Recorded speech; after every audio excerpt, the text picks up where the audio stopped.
Hello everyone, welcome back to my channel. আজকেও একটা recipe তোমাদের সাথে নিয়ে এসেছি।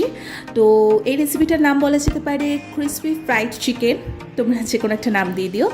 সো আজকের রেসিপিটা মূলত ভাই রান্না করছে, তোমাদের সাথে চটজলদি আমি দেখিয়ে দিচ্ছি। আর কুইক একটা রেসিপি। তো ফার্স্ট অফ অল আমাদের চিকেনটাকে একটুখানি আমরা কাঁটা চামচে ফুটো করে নিয়েছিলাম যাতে মশলাটা ভেতরে ঢোকে, আর আদা রসুন বাটাটা করে নিয়েছি।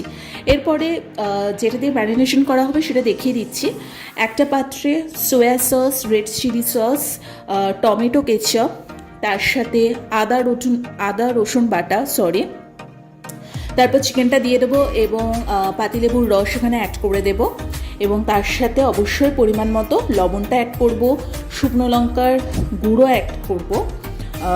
ঠিক আছে, তোমরা চাইলে রেড চিলি পাউডারও দিতে পারো, মানে কাশ্মীরি রেড চিলি পাউডার যেটা হয়, বাট ওটা আমি ইউজ করিনি।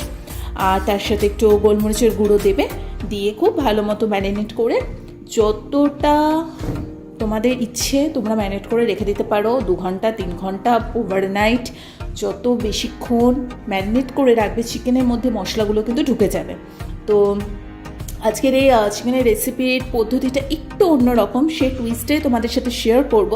তো দেখো চিকেন একদম ম্যারিনেট করা হয়ে গেছে, এটা মোটামুটি রেখে দেবো।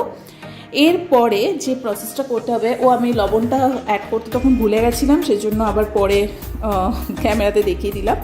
তো চলো এবারে কোটিংয়ের পালা। কোটিংয়ের জন্য ইউজ করছি আমরা অবশ্যই ময়দা। তো যতটা পরিমাণ তোমাদের মনে হয় ময়দা তোমরা নেবে, তার সাথে অবশ্যই কর্নফ্লাওয়ার আমরা দিচ্ছি এবং এখানে কোনো চালের গুঁড়ো চুড়ো ইউজ করবো না। তার সাথে স্বাদ মতো একটু লবণ দিয়ে দেবো এবং এখানে শুকনো লঙ্কার গুঁড়ো একটু অ্যাড করবো। আবারও বলছি, এখানে তোমরা চাইলে কাশ্মীরি রেড চিলি পাউডারটাও দিতে পারো। তো এবার এখানে একটুখানি হালকা একটু হলুদ গুঁড়ো ভাই এখানে অ্যাড করেছে। তো জাস্ট কোটিংটা মিক্স করে নেবে। এবারে চিকেন ম্যারিনেট করা হয়ে গেছে, এরপর আমরা চিকেনটাকে কোটিং করব। সো চিকেনটা ভালো করে এই ময়দার মিশ্রণটার মধ্যে ফার্স্টে কোট করা হবে, তারপরে বরফ গলা জলের মধ্যে চিকেনটা 1 থেকে 2 মিনিট মতো একটু রাখবো। তারপর আবার আমরা ময়দার ওই গুঁড়োটাতে কোটিং করে নেব। কেন বরফ গলা জলের মধ্যে রাখছি, এটা একদম টুইস্ট এবং ইউনিক একটা জিনিস। তাতে কিন্তু চিকেনগুলো বেশি ক্রিস্পি হয় এবং মানে ভীষণ ভালো হয় খেতে। এই জন্যই এটা একদম একটু টুইস্ট ছিল এটার মধ্যে। তো যাই হোক, দেখতে পাচ্ছ বরফগুলোকে বার করে নিয়েছি একটা পাত্রে, তার সাথে একটু জল আমি অ্যাড করে দিয়েছি। একটা প্রসেস ভালো করে দেখিয়ে দিলাম, এবারে বাকিগুলো ঝটপট করে বানিয়ে নেব।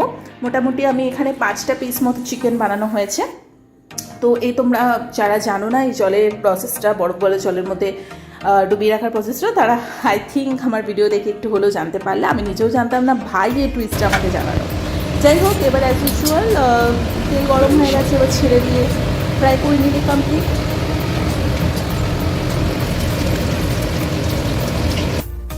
তো ক্রিসপি ফ্রাইড চিকেন একদম কমপ্লিট। দেখেই তো তোমাদের আশা করে জিভে জল আসছে, ও ভীষণ লোভনীয় এবং টেম্পটিং। আর চলো তোমাদেরকে খেয়ে একটু দেখিয়ে দিচ্ছি যে সত্যি কতটা ক্রিসপি এবং সফট হয়েছে। তো তোমরা দেখে না, আমার তো দারুণ লেগেছে। একটু সসই নিয়েছি, সস নিয়ে খেলাম। দেখতে পাচ্ছ ভালোই ক্রিসপি হয়েছে এবং ভিতরে পুরো মশলাটা ঢুকেছে এবং সফট ছিল চিকেনটা। সো আজকের এই ভিডিওটা যদি ভালো লেগে থাকে, লাইক কমেন্ট শেয়ার সাবস্ক্রাইব অবশ্যই করে দিও। আর বাড়িতে বানাও, নিজেরাও খাও, অন্যদেরকেও খাওয়াও। চলো আজকে আমাদের এখানেই টাটা।